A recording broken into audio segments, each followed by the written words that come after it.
Like everything else in the Christian life, the most important requirement for any married couple is faith.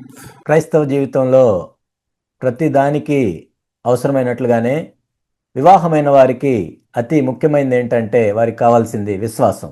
Throughout the New Testament, you find this emphasis on faith. Without faith, it is impossible to please God. క్రొత్త నిబంధన అంతట్లో కూడా విశ్వాసం గురించి ఎంతో నొక్కి చెప్పబడింది. విశ్వాసం లేకుండా దేవునికి ఇష్టడై ఉండట అసాధ్యము. So what should married couples trust God for? వివాహమైన వారు దేని గురించి దేవుణ్ణి నమ్మాలి? You must believe that God is very, very interested in your being one, not two, but one, in every way. ప్రతి విషయంలో కూడా మీరిద్దరూ ఏకమవ్వాలి, ఇద్దరిగా కాదు కానీ ఒక్కరిగానే ఉండాలి అనేది దేవుడు కోరుకుంటూ ఉన్నాడు. And he's very, very interested in helping you overcome every problem that can hinder you from becoming one, and help you to overcome every attack of Satan. సాతాను యొక్క ప్రతి దాడి నుండి కూడా మిమ్మల్ని తప్పించడానికి దేవుడు ఆసక్తి కలిగి ఉన్నాడు. We read in scripture that God was the one who ordained and conducted the first marriage. లేఖనాల్లో మనం చదువుతాము దేవుడే మొట్టమొదటి వివాహాన్ని జరిపించాడు. That's in Genesis 2. And it's almost the very next verse. In Genesis 3 it says the devil came. ఆదికాండం 2వ అధ్యాయంలో దాన్ని మనం చూస్తాము. అయితే వెంటనే ఆదికాండం 3వ అధ్యాయంలో సాతాను ప్రవేశించాడు. So as soon as the wedding is over, very next chapter is the devil. వివాహం అయిపోయిన తర్వాత వెంటనే తర్వాత అధ్యాయంలో సాతాను ప్రవేశించాడు. Even before the honeymoon begins. వాళ్ళ హనీమూన్ ప్రారంభం అవ్వక ముందే. We must recognize that. We shouldn't try to shut our eyes and imagine that's not true, and many of you would have found that to be true. మనం ఏదో కళ్ళు మూసుకొని ఆ విధంగా జరగదు అన్నట్లుగా ఉండటం కాదు, కానీ అది నిజమని మనం గ్రహించాలి. ఇప్పటికే మీలో అనేక మంది అది నిజమని గ్రహించే ఉంటారు. We must not believe in a huge devil and a wee tiny Jesus. మనం ఏదో సాతాను ఎంతో పెద్దవాడు, యేసుక్రీస్తు ప్రభు ఎంతో చిన్నవాడు అని మనం ఊహించుకోకూడదు. That's the trouble with a lot of Christians. అనేక మంది క్రైస్తవులతో వచ్చిన సమస్య ఇది. Life, but in relation to many other problems we face in life, which may have been from the devil, or maybe just because we live in a sin-cursed earth. అది కేవలం వివాహానికి సంబంధించింది మాత్రమే కాదు, కానీ మన జీవితంలో మనం ఎదుర్కొనే అనేక సమస్యల విషయంలో చూసినట్లయితే అవి కేవలం సాతాను ద్వారా మాత్రమే కాదు, కానీ మనం ఈ శపించబడిన లోకంలో ఉన్నాం కాబట్టి ఆ విధంగా కూడా వస్తాయి. There are a lot of problems which are not directly caused by the devil. అనేక సమస్యలు నేరుగా సాతాను నుండి కలిగేవి కాదు. But because we live in a world that's cursed because of sin, the earth is cursed. ఈ భూమి పాపంతో నిండిపోయింది, శపించబడింది కాబట్టి అనేక సమస్యలు కూడా వస్తాయి. And our bodies are from this earth, and so the effect of that is still in our body. That's why we perspire and things like this, and we get sick and we die. మన శరీరములు కూడా ఈ భూమి నుండే వచ్చాయి కాబట్టి ఈ భూమి నుండి కలిగే సమస్యలు అనేకమైనవి మనకు వస్తాయి. అందుకే మనకు చెమటలు పడతాయి, తర్వాత వ్యాధులు వస్తాయి, చనిపోతాము. So but whatever the problem is, the Lord wants us to be overcomers. కానీ అది ఏ సమస్య అయినా సరే మనందరం జయించే వారిలాగా ఉండాలని ప్రభు కోరుకుంటున్నాడు. It's very clear in the book of Revelation, the last message of Christ to the churches, and you find in every one of the churches, the good ones and the bad ones. ఇది ఎంతో స్పష్టంగా ఉంది. ప్రకటన గ్రంథంలో మనం చూసినట్లయితే ప్రతి సంఘమును కూడా దేవుడు చివర్లో ఇచ్చిన సందేశం ఏంటంటే అది మంచి సంఘమైనా చెడ్డ సంఘమైనా His message is to him who overcomes. Be an overcomer. జయించు వారికి ఈ విధంగా జరుగుతుంది అని ఆయన సందేశం ఇచ్చారు. జయించు వారిగా ఉండాలి అని సందేశం ఇచ్చారు. And right through the end of the book of Revelation it says, he who overcomes shall be my son and I will be his God. ప్రకటన గ్రంథం చివర్లో కూడా జయించు వారు నా కుమారుల యందురు, వారికి నేను దేవుడిన యందును అని చెప్పారు. So you must have faith. Faith is the most important thing. Faith that God wants me to be an overcomer in my marriage. కాబట్టి నీవు విశ్వాసం కలిగి ఉండాలి. నా వివాహ జీవితంలో నేను జయించేవాడిగా ఉండాలి అని దేవుడు కోరుకుంటున్నాడు అన్న విశ్వాసాన్ని నీవు కలిగి ఉండాలి. He doesn't want my marriage to be a defeated failure. He wants me to be an overcomer. నా వివాహం ఓడిపోయిందిగా, వైఫల్యం చెందిందిగా ఉండకూడదు, నేను జయించేవాడిగా ఉండాలని దేవుడు కోరుకుంటున్నాడు. And He's going to help me. ఆయన నాకు సహాయం చేస్తాడు. That's on the other part of faith, that God will help me. The Holy Spirit is called a helper. విశ్వాసంలో మరొక వైపు ఏంటంటే దేవుడు నాకు సహాయం చేస్తాడు అని నమ్మటము. పరిశుద్ధాత్ముడు మనకి సహాయకుడిగా ఉంటాడు. And He will help you overcome whatever problems you face. నీ వివాహ జీవితంలో నువ్వు ఏవైతే సమస్యలు ఎదుర్కొంటున్నావో వాటిని జయించడానికి దేవుడు నీకు సహాయం చేస్తాడు. In your married life, God has allowed us, like I said, to live in a world where there are problems. And I believe the reason for that is because that's where we know His power. నేను ఇంతకు ముందు చెప్పినట్లుగా సమస్యలతో నిండి ఉన్న ఈ లోకంలో మనము జీవించేటట్లు దేవుడు అనుమతిస్తున్నాడు. ఎందుకంటే ఆ విధంగానే మనం ఆయన శక్తిని చూడగలం. Think if the Gospels had no examples of Jesus facing any problem. చూడండి, సువార్తల్లో మనం చూసినట్లయితే యేసుక్రీస్తు ప్రభువారు ఏ సమస్యను ఎదుర్కోకపోతే ఎలా ఉండేది? Supposing it was written that they got into a boat and there was no storm, they safely went across to the other side. వాళ్ళు దోణిలోనికి ఎక్కారు, ఎటువంటి తుఫాన్ లేదు, సురక్షితంగా అవతల వైపుకు చేరుకున్నారు అని ఉంటే ఎలా ఉంటుంది? The 5,000 people were there and fortunately everybody brought a lunch packet so they could eat. 5,000 మంది అక్కడ ఉన్నారు, అందరూ కూడా వాళ్ళ లంచ్ బాక్సులు తెచ్చుకున్నారు, తిన్నారు. I mean, if I could change all those stories, the wedding at Cana, fortunately they had planned ahead and there was plenty of wine available. కానీ వివాహం జరుగుతుంది, వాళ్ళు బాగా ప్రణాళిక చేసుకొని అందరికీ సరిపడా ద్రాక్షరసం అక్కడ ఉంది. Every one of those stories you could you remove, just change it slightly and then it becomes boring. వాటన్నిటిలో కూడా మనం ఈ విధంగా మార్చినట్లయితే అవి చదవటానికి కూడా ఎంతో విసుకొస్తాయి. But the Lord took His disciples with Him through all these different circumstances, all types of circumstances, to show them one truth. కానీ ప్రభు తన శిష్యుల్ని ఈ పరిస్థితులన్నిటి గుండా ఆయన తీసుకువెళ్ళాడు. ఎందుకంటే ఒక సత్యాన్ని చెప్పటానికి, that He could handle any situation. ఆయన ఏ పరిస్థితినైనా అధిగమించగలడు అని చెప్పటానికి. I remember once taking a series of studies on the miracles of Jesus. యేసుక్రీస్తు ప్రభువారు చేసిన అద్భుతాల మీద ఒక అధ్యయనాన్ని నేను చేస్తూ ఉన్నప్పుడు, and I titled the series God Can Solve Every Problem. నేను అధ్యయనాలకు ఏ పేరు పెట్టానంటే దేవుడు ప్రతి సమస్యను పరిష్కరించగలడు. And it's very interesting to see that the very first problem that Jesus solved was at a wedding. యేసుక్రీస్తు ప్రభువారు పరిష్కరించిన మొట్టమొదటి సమస్య ఏంటంటే అది వివాహంలోనే.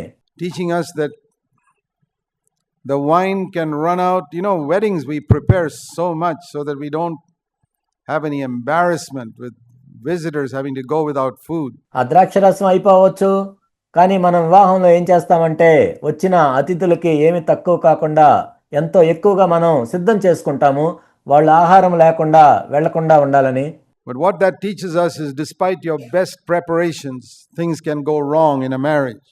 వివాహంలో ఎంత ప్రణాళిక వేసి చేసినా కానీ కొన్ని తప్పులు జరగవచ్చు. Despite all that you plan and do, there are things that can happen that you don't anticipate and the wine can run out.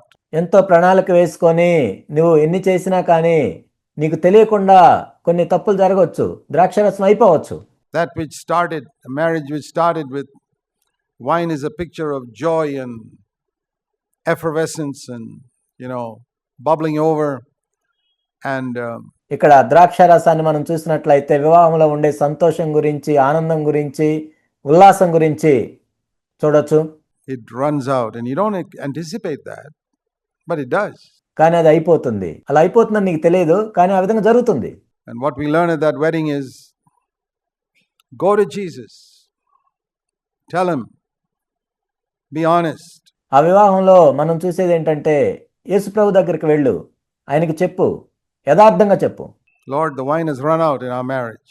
ప్రభువా, మా వివాహంలో ద్రాక్షరసం అయిపోయింది. Sometimes we try to cover it up. It's all right to cover it up from other people. We don't want to wash our dirty linen in public. కొన్నిసార్లు మనం cover చేస్తూ ఉంటాము, వేరే వాళ్ళకి కనపడకుండా కవర్ చేయటం మంచిదే.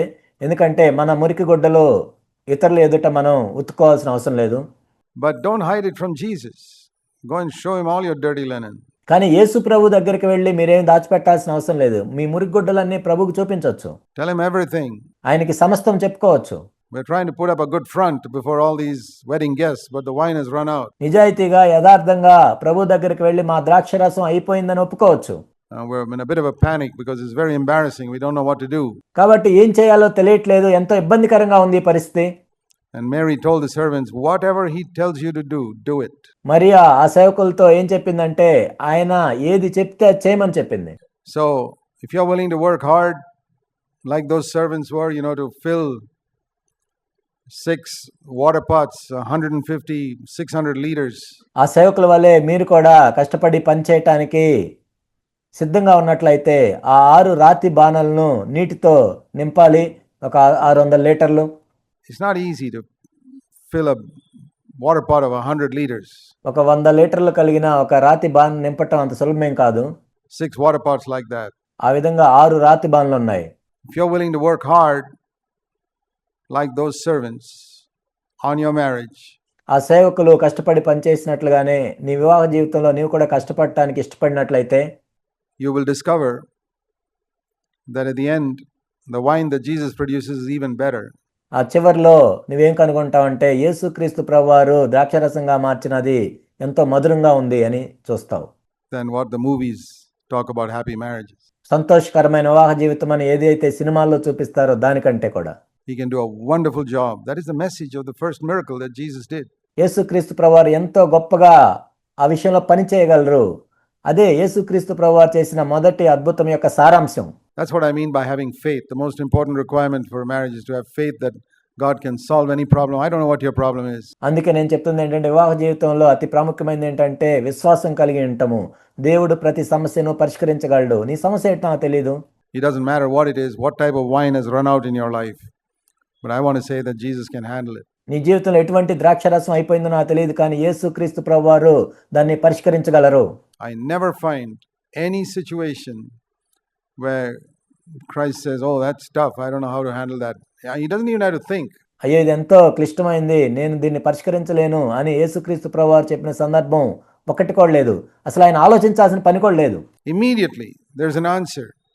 Whatever it is, he say, okay, let's go ahead and handle that. వెంటనే దానికి పరిష్కారం ఉంటుంది, జవాబు ఉంటుంది, దాన్ని మనం పరిష్కరిద్దాం అంటాడు. Once he was going somewhere and somebody came, interrupted him and diverted him and saying, in Jairus' house, his daughter is sick. He's okay, let's go there. And on the way, ఒకసారి ఆయన ఒక ప్రాంతానికి వెళ్తున్నప్పుడు మధ్యలో ఒకరు వచ్చి యాయూరు కుమార్తె రోగంతో ఉంది అని చెప్పారు. ఆయన అక్కడికి వెళ్తూ ఉన్నప్పుడు they get the message, don't trouble the master anymore, she's dead. He said, no, let's go. ఇంకా ఆయన్ని ఇబ్బంది పెట్టొద్దు, ఆ కుమార్తె చనిపోయింది అని వాళ్ళు చెప్పారు. అయినా ప్రభు ఏమన్నా అంటే లేదు, మనం వెళ్దాం అన్నాడు. There's no problem he can't solve. ఆయన పరిష్కరించలేని సమస్య అంటూ ఏది లేదు. And you will discover, I think you and I will discover when we get to heaven and we see the full picture of life on earth. నీవు నేను పరలోకానికి వెళ్ళిన తర్వాత ఈ భూమి మీద మన జీవితం యొక్క సంపూర్ణమైన దృశ్యాన్ని చూసినప్పుడు that it's not the most righteous people who got the best from God. దేవుని దగ్గర నుంచి శ్రేష్టమైనవి పొందినవి ఏదో ఎక్కువ నీతిమంతులు కాదు. It's the ones who had faith who got the best from God. ఎవరైతే విశ్వాసం కలిగి ఉంటారో వాళ్ళే దేవుని దగ్గర నుంచి శ్రేష్టమైనవి పొందుకున్నట్లుగా మనం చూస్తాం. It's not the ones who did not make a mess of their life who got the best from God. Sometimes the people who made a mess of their life got the best from God. వాళ్ళ జీవితాలని పాడు చేసుకోకుండా మంచిగా ఉన్నవాళ్ళు కాదు, కానీ కొన్నిసార్లు వాళ్ళ జీవితాలను పాడు చేసుకున్న వాళ్ళు కూడా దేవుని దగ్గర నుంచి శ్రేష్టమైనవి పొందినట్లుగా మనం చూస్తాం. Like the prodigal son. తప్పిపోయిన కుమారుని వలె.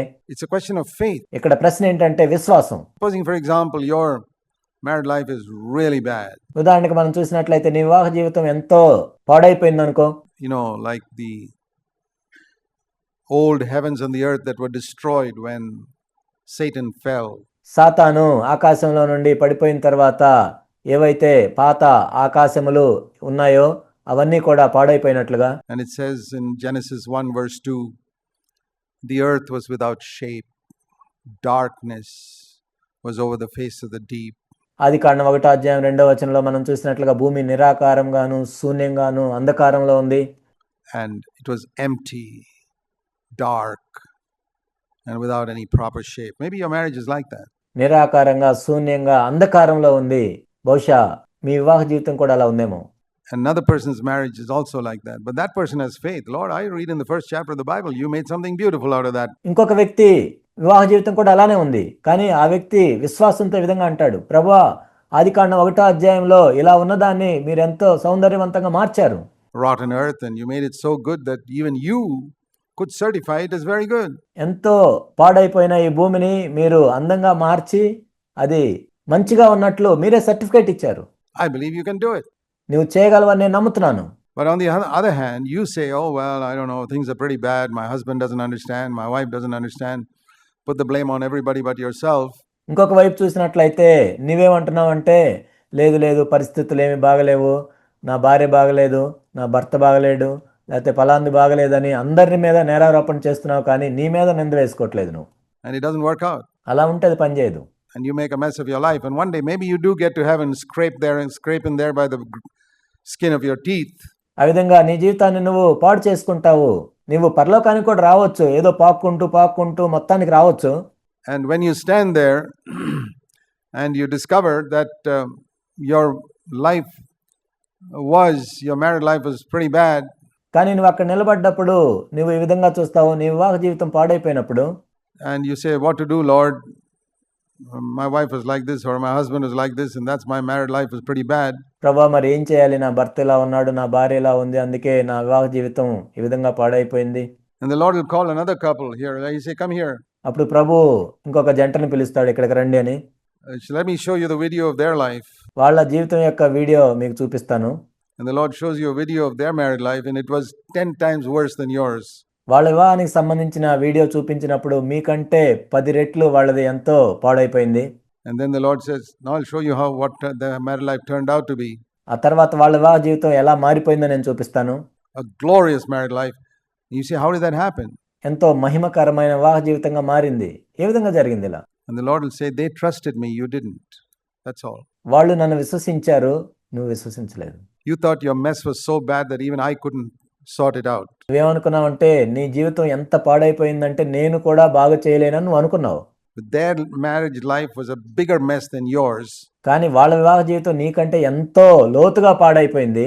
But the difference was they believed that I could handle that. కానీ ఇక్కడ వ్యత్యాసం ఏంటంటే దాన్ని నేను పరిష్కరించగలను అని వాళ్ళు నమ్మారు. You know, we honor God so much when we say, God, there's nothing you cannot do. You can handle anything. There's no problem you cannot solve. ప్రభువా, నీకు అసాధ్యమైంది లేదు, ప్రభువా ఏ సమస్యనైనా నువ్వు పరిష్కరించగలవు అని మనము నమ్మినప్పుడు దేవుణ్ణి మనం గణపరుస్తున్నామని మీకు తెలుసా? Let me turn to Romans chapter 4. రోమీయులకు రాసిన పత్రిక 4వ అధ్యాయాన్ని మనం చూద్దాం. The great example from the Old Testament on faith is Abraham. And he didn't have a marriage problem, but he had a family problem in the sense that he had no children. విశ్వాసానికి సంబంధించి పాత నిబంధనలో మనం చూసినట్లయితే Abraham ఒక గొప్ప మాదిరిగా ఉన్నాడు. ఆయనకి వివాహానికి సంబంధించిన సమస్య ఏమీ లేదు, కానీ కుటుంబ సమస్య ఉంది. అదేంటంటే అతనికి పిల్లలు లేరు. Every married couple longs to have children, and he didn't have one.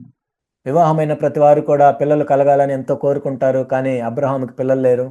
And not only that, I mean, he was frustrated. అతనికి ఏమీ కనపడట్లేదు కాబట్టి ఎంతో నిరాశ చెందాడు. Because nothing seemed to happen. And then the Lord told him that he would have a son. అయినా కానీ దేవుడు ఏం చెప్పాడంటే, నీవు కుమారుణ్ణి కనబోతున్నావు. And not only have a son, he said, I'm going to make you the father of many nations through one son. నీకు ఒక కుమారుడు కలగటం మాత్రమే కాదు, కానీ ఆ ఒక్క కుమారుని ద్వారా అనేక దేశాలకు నీవు జన్మనిస్తావని చెప్పాడు. And it says here, this is an amazing word, in Romans 4 verse 17. రోమీయులకు రాసిన పత్రిక 4వ అధ్యాయం 17వ వచనంలో ఎంత అద్భుతమైన మాట మనం ఇక్కడ చూస్తాం. As it is written, a father of many sons. It started with a promise. You can't have faith if you don't have a promise from God. You can't, that's the trouble with a lot of books on faith. They don't start with a promise from God. They, what people call visualization. ఇక్కడ ఆయనకి వాగ్దానం ఇవ్వబడింది, నిన్ను అనేక జనములకు తండ్రిగా నియమించితిని అని. దేవుని యొక్క వాగ్దానంతో వాళ్ళు ప్రారంభించారు, కానీ వాళ్ళు విజువలైజేషన్ అంటే లేనిది చూడటం అనేది చెప్తూ ఉంటారు. There's a counterfeit teaching in the world called the New Age teaching on New Age movement. ఈ లోకంలో మనం చూసినట్లయితే న్యూ ఏజ్ మూమెంట్ అనే ఒక తప్పుడు సిద్ధాంతం ప్రకటించబడుతోంది ఇప్పుడు, which teaches visualization. It's a counterfeit faith. That means imagine, shut your eyes and imagine that you're going to have a deep blue car or a Mercedes Benz. Imagine. అదేంటంటే మనం కళ్ళు మూసుకొని ఊహించటం, వాటిని చూడటము, నీకు కావాల్సిన వాటిని. అదేంటంటే బ్లూ కలర్ కారు నేను చూస్తున్నాను, మెర్సిడీస్ బెంజ్ కారు నేను చూస్తున్నాను అని ఊహించుకోవటం. Imagine that you've got a house with 5 bedrooms in it and you get it. This is not faith.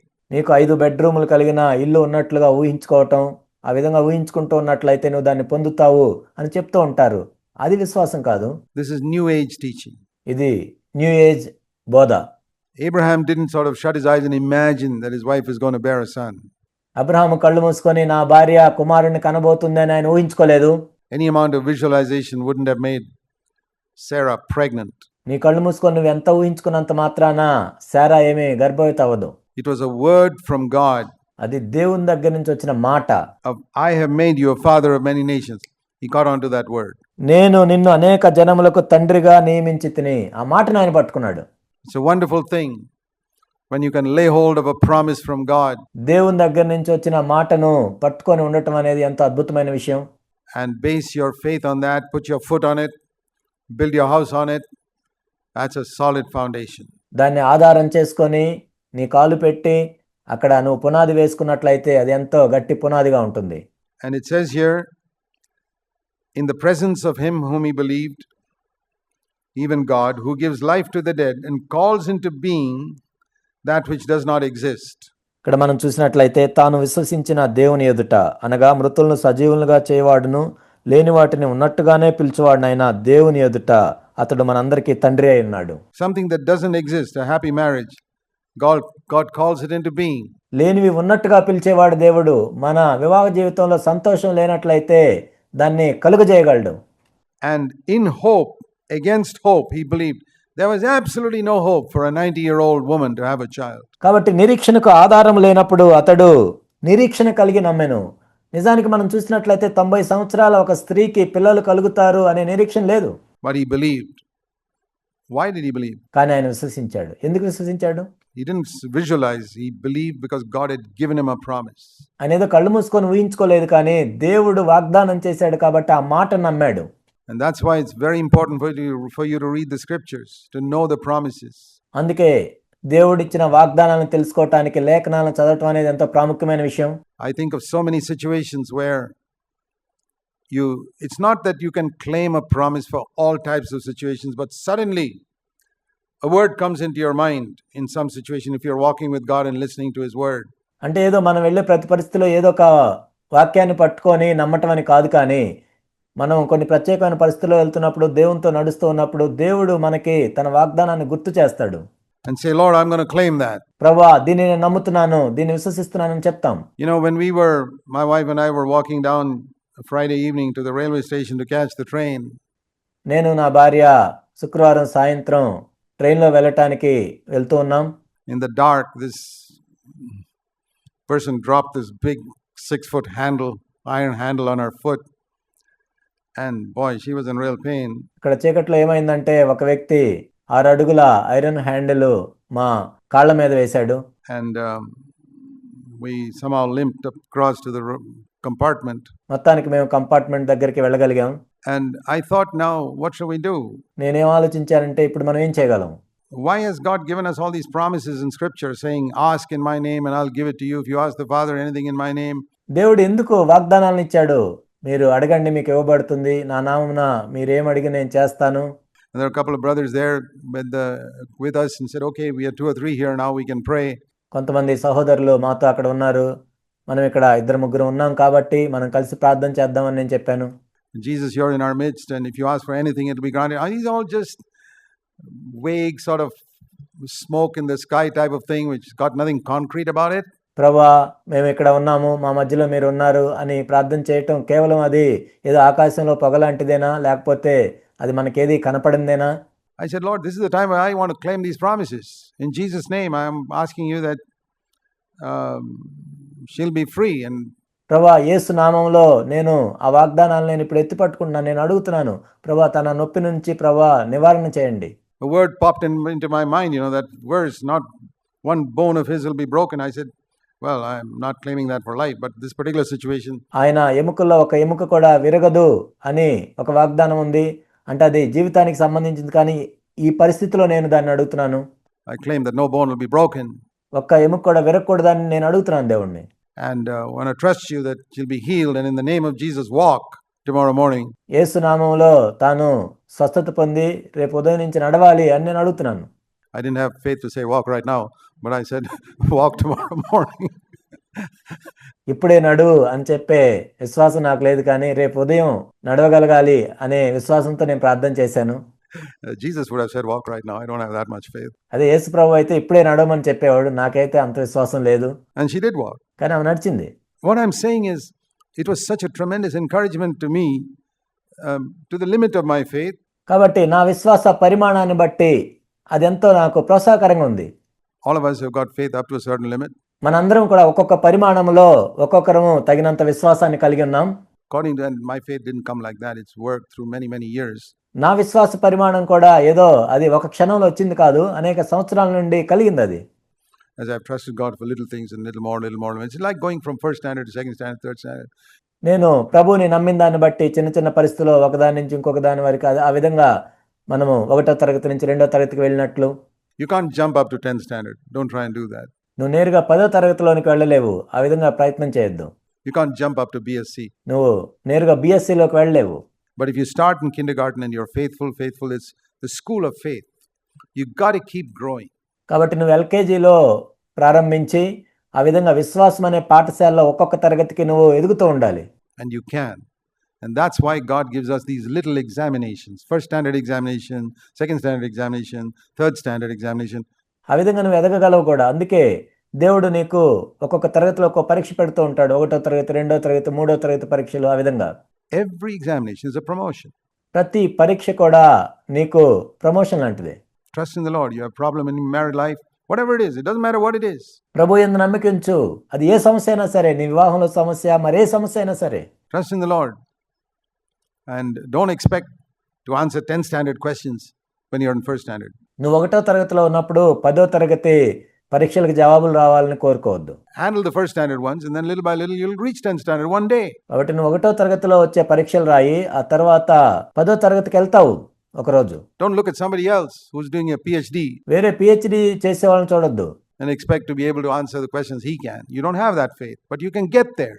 ఆయన రాసే జవాబుల్ని నీకు రావాలని కోరుకోవద్దు. ఒకరోజు నువ్వు కూడా అక్కడికి వెళ్ళొచ్చు.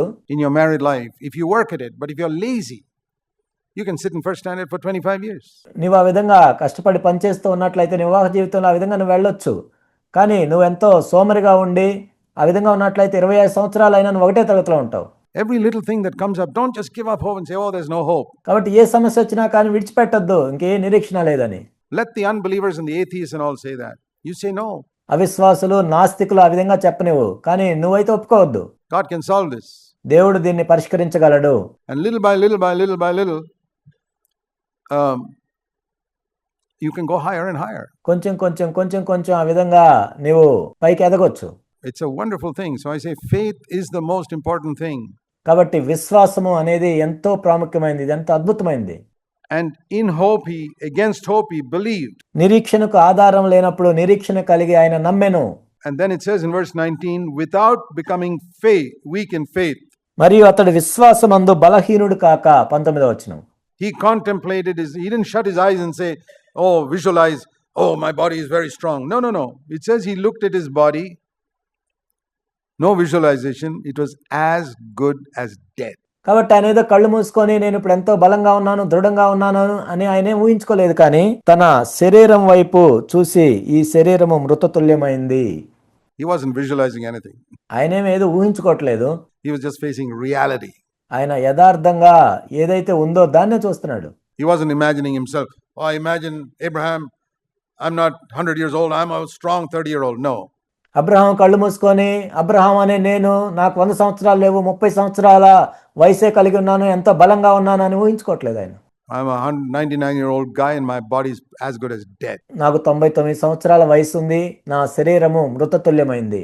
I'm an impotent man. నేను నిర్వీర్యుణ్ణి. It's impossible for me to produce a child. That's what my body is like. ఇప్పుడు నా ద్వారా కుమారుడు కలగటం అసాధ్యము, నా శరీరం ఆ విధంగా ఉంది. And then he looked at his wife, dead. He didn't visualize some baby coming out of Sarah's womb or anything. Sarah యొక్క శరీరాన్ని కూడా ఆయన చూసి మృతతుల్యమైనట్లుగా చూశాడు, కానీ ఆయన కళ్ళు మూసుకొని ఏదో శారా గర్భంలో ఉండే కుమారుడు వచ్చినట్లుగా ఏం ఊహించుకోలేదు. Dead. శారా శరీరం కూడా మృతతుల్యం అయిపోయింది. We must face reality. కాబట్టి మనం ఏదైతే యథార్థంగా ఉందో, వాస్తవికంగా ఉందో దాన్ని మనం అంగీకరించాలి. Not pretend. God never asks us to pretend. మనం నటించాల్సిన అవసరం లేదు. మనల్ని నటించమని దేవుడు ఏం కోరుకోవట్లేదు. When Jesus touched the man's eyes and said, "Can you see properly?" He said, "No, I can't see properly." యేసుక్రీస్తు ప్రభువారు ఒక వ్యక్తి యొక్క కన్నులు ముట్టినప్పుడు, నీవు ఇప్పుడు చూడగలుగుతున్నావా అని అడిగినప్పుడు, నేను సరిగా చూడలేకపోతున్నాను అని చెప్పాడు. It's all still vague. Men and trees look alike. He said, "Okay, we pray for you again." నాకు స్పష్టంగా కనపడట్లేదు, మనుషులు చెట్లు ఒకేలా కనపడుతున్నారంటే మరలా ప్రార్థన చేద్దామని చెప్పాడు. God loves honest people who tell the truth. ఎవరైతే సత్యం చెప్తారో, యథార్థంగా ఉంటారో వారినే దేవుడు ప్రేమిస్తాడు. Don't believe all this rubbish of confessing something which has not yet happened in your life. నీ జీవితంలో జరగని దాన్ని ఏదో ఒప్పుకోవాలి అనేది చెత్త నమ్మొద్దు మీరు. He confessed God's word. That's okay. దేవుని యొక్క వాక్యాన్ని మనం ఒప్పుకోవాలి, అది మంచిదే. But not what you visualize. కానీ నువ్వేదో కళ్ళు మూసుకొని ఊహించుకున్న దాన్ని కాదు. And he's looked reality square in the face. కాబట్టి వాస్తవాన్ని ఆయన నేరుగా చూశాడు. A dead marriage. మృతతుల్యమైన వివాహము. A pretty miserable situation. Always fighting, quarreling. ఎంతో దౌర్భాగ్యమైన పరిస్థితి, ఎప్పుడు కొట్లాడుకోవటం. It looks as if there's no hope. Like he looked as if there's no hope for a child. You look as if you'll never see a day when you'll have peace in your home. Okay. Abraham ఏ విధంగా అయితే ఎటువంటి నిరీక్షణ లేకుండా ఉన్నాడో, మృతతుల్యమైనట్లుగా చూశాడో, నీ వివాహ జీవితాన్ని కూడా ఒక మృతతుల్యమైన దానిగా నువ్వు చూస్తున్నావేమో. ఒక్కరోజైనా మా కుటుంబంలో సమాధానం ఉంటుందని నువ్వు అనుకుంటున్నావేమో. Absolutely dead. మృతతుల్యమైపోయింది. But he did not waver in unbelief. కానీ ఆయన అవిశ్వాసం వలన సందేహించలేదు. He said, "God wants me to have a good marriage." I see that in chapter 2 of Genesis.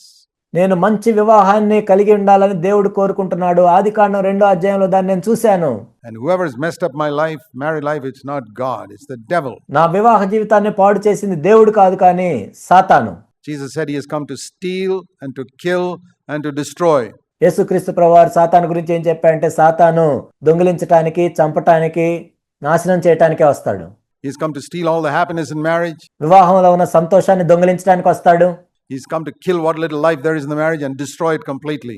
ఏదైతే కొంచెం జీవం ఉందో దాన్ని కూడా చంపివేసి సంపూర్ణంగా నాశనం చేయటానికి వస్తాడు సాతాను. Jesus said that, but he said, యేసు ప్రభువారు చెప్పారు దాని గురించి. it's not the end of the sentence in John 10 verse 10, but I. కానీ యోహాను సువార్త 10వ అధ్యాయం 10వ వచనంలో ఇదే చివరిది కాదు, కానీ నేను ఎందుకు వచ్చానంటే, నేను అని చెప్తున్నాడు ప్రభు. Have come that you might have life in your marriage, and not only life but abundant life. Why don't you claim a promise like that? కానీ నేను ఎందుకు వచ్చానంటే, మీ వివాహ జీవితంలో జీవం కలిగి ఉండటానికి, సమృద్ధి అయిన జీవాన్ని నేను ఇవ్వటానికి వచ్చాను. అలాంటి వాగ్దానాన్ని ఎందుకు ఎత్తిపట్టుకోరు మీరు? Okay, the devil came and he stole, he killed and he destroyed. సరే, అపవాది వచ్చాడు, దొంగిలించాడు, చంపేశాడు, నాశనం చేశాడు. But Jesus has come. 1 John 3 verse 8. Beautiful promise. కానీ యేసుక్రీస్తు ప్రభువారు కూడా వచ్చారు. ఎందుకు వచ్చారు? యోహాను రాసిన మొదటి పత్రిక 3వ అధ్యాయం 8వ వచనం. 1 John 3 verse 8. ఎంతో అద్భుతమైన వాగ్దానం. The Son of God is manifested to destroy the works of the devil. యోహాను రాసిన మొదటి పత్రిక 3వ అధ్యాయం 8వ వచనము. అపవాది యొక్క క్రియలను లయపరచుటకే దేవుని కుమారుడు ప్రత్యక్షమాయెను. Whatever mess has been created in your marriage, it's by the devil. అపవాది నీ వివాహ జీవితంలో ఎంత పాడు చేసినా కానీ, you may blame your husband, you may blame your wife, you may blame mother-in-law, father-in-law. They've only been instruments. నీ భార్యను నువ్వు నిందించవచ్చు, నీ భర్త నిందించవచ్చు, నీ అత్తమామలు నిందించవచ్చు, వాళ్ళందరూ కూడా సాధనములే. కానీ look behind those instruments and see the devil trying to mess up, give you a very unhappy marriage. ఆ సాధనములు వెనక ఎవరున్నారో చూడు. అపవాది ఏం చేస్తున్నాడంటే, వీళ్ళందరి ద్వారా కూడా నీవు సంతోషకరమైన వివాహ జీవితం లేకుండా చేయాలని చూస్తున్నాడు. If you keep concentrating, looking on your mother-in-law and your wife, and you'll never get anywhere. నీ భార్య వైపో, నీ అత్తమామల వైపో, మరొకరి వైపో చూసుకున్నట్లయితే నువ్వు ఎక్కడికి వెళ్ళలేవు. It's the devil. Put the blame on the devil. ఇది అపవాది చేస్తున్నాడు. అపవాదినే నిందించు. You used various instruments and now look at Jesus and say, Lord, I believe you're going to sort it out. You came to destroy the works of the devil. అపవాది రకరకాల సాధనాలను వాడుకుంటాడు. నీవు ఎప్పుడైతే యేసు ప్రభు వైపు చూసి, ప్రభువా అపవాది యొక్క క్రియలను లయపరచడానికే మీరు ప్రత్యక్షమయ్యారని చెప్పు. Well, the devil's done quite a bit of work in my married life, and you come to destroy it now and sort it all out. You come to give me life. అవును ప్రభువా, అపవాది ఏం చేశాడంటే నా వివాహ జీవితాన్ని కొంతవరకు పాడు చేశాడు, కానీ ఆ క్రియలను లయపరచడానికి మీరు ప్రత్యక్షమయ్యారు ప్రభువా, సహాయం చేయండి అని అడుగు. And so he didn't waver at the promise, but grew strong in faith, giving glory to God. కానీ ఆయన విశ్వాసమందు సందేహించక దేవుణ్ణి మహింపరుస్తూ వచ్చాడు. ఆయన విశ్వాసంలో బలం పొందాడు. You know, that verse has often helped me to understand, how do I give glory to God? దేవునికి మహిమను ఏ విధంగా చెల్లించాలి అనే విషయంలో ఆ వచనం నాకు ఎప్పుడు కూడా సహాయపడుతూ ఉంటుంది. All of us would say, I want to give glory to God. Well, here's the way to give glory to God. మనందరం కూడా దేవుణ్ణి మహింపరచాలని చెప్తాం, కానీ దేవుణ్ణి మహింపరిచే విధానం ఇది.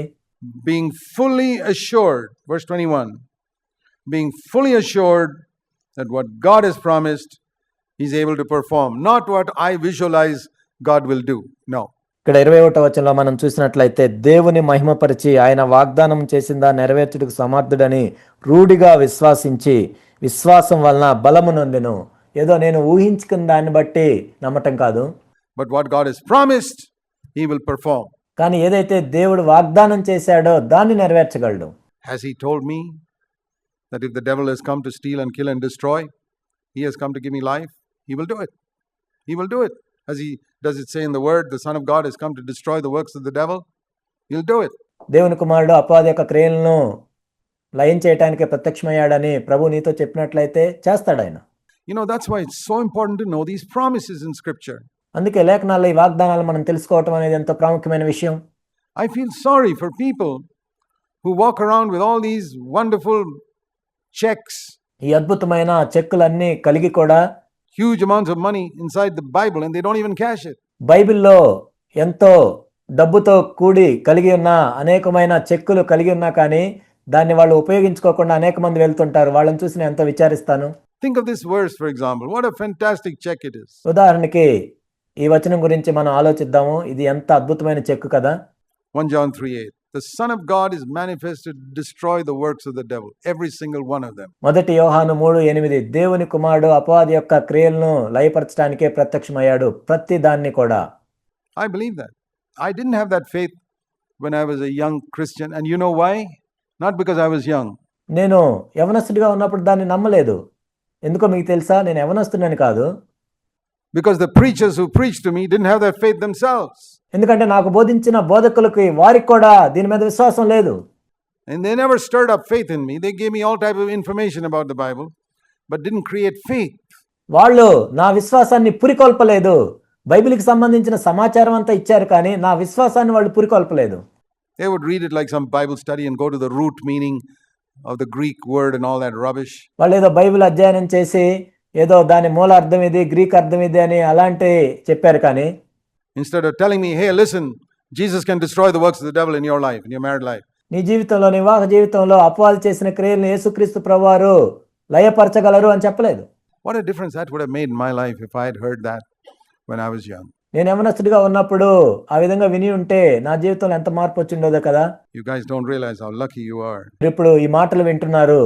నిజంగా మీరు ఎంత అదృష్టవంతులు మీకు తెలియట్లేదు. to hear the things that you hear, particularly you are young married couples. ముఖ్యంగా నూతనంగా వివాహమైన జంటలు మీరు ఈ మాటలు వింటున్నట్లయితే మీరు ఎంత అదృష్టవంతులు. You can begin your married life knowing that Jesus can destroy the works of the devil. Don't waver in unbelief. యేసుక్రీస్తు ప్రభువారు అపవాది క్రియలను లయపరచగలరు అనే విశ్వాసంతో మీరు మీ జీవితాన్ని ప్రారంభించినట్లయితే, Doesn't matter if year by year Abraham had to wait 25 years and looks as if Sarah's womb is going deader and deader and deader. But Lord, I'm going to give glory to you by being fully assured what you have promised you're able to perform.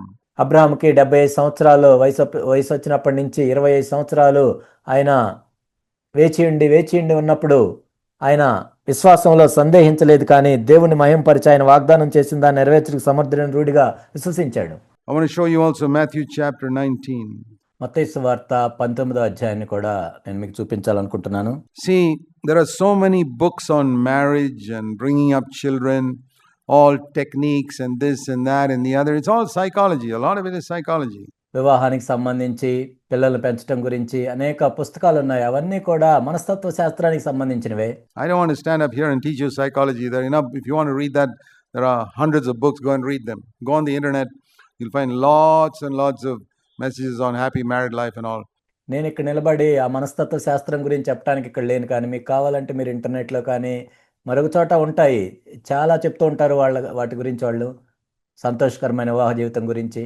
I'll tell you this. The only one who can sort out your problem is Jesus Christ. కానీ నేను చెప్పేది ఏంటంటే మీ సమస్యను పరిష్కరించేది యేసుక్రీస్తు ప్రభువారు మాత్రమే. Not some psychological technique. ఏదో కొన్ని మనస్తత్వ శాస్త్రానికి సంబంధించిన పద్ధతులు కాదు.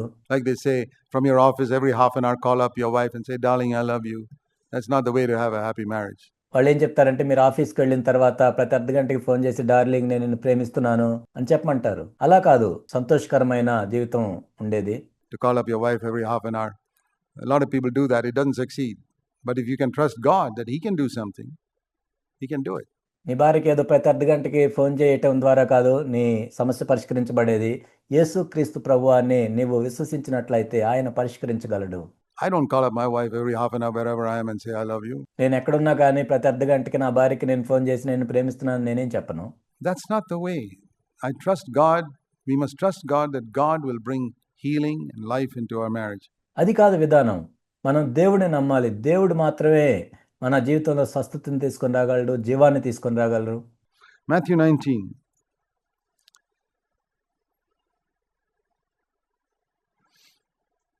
Listen to this. He's talking about marriage in verse 3. A man shall leave his father and mother and be joined to his wife. This is Jesus speaking. The two shall become one flesh. What therefore God has joined together, let no man separate. ఇక్కడ మనం చూసినట్లయితే యేసుక్రీస్తు ప్రభువారు మాట్లాడుతూ ఉన్నారు. ఇందు నిమిత్తము పురుషుడు తల్లిదండ్రులను విడిచి తన భార్యను హత్తుకొను, వారిద్దరును ఏక శరీరముగా ఉందిరని చెప్పెను. కాబట్టి వారికరును ఇద్దరు కాక ఏక శరీరంగా ఉన్నారు గనుక దేవుడు జతపరిచిన వారిని మనుషుడు వేరుపరచకూడదు.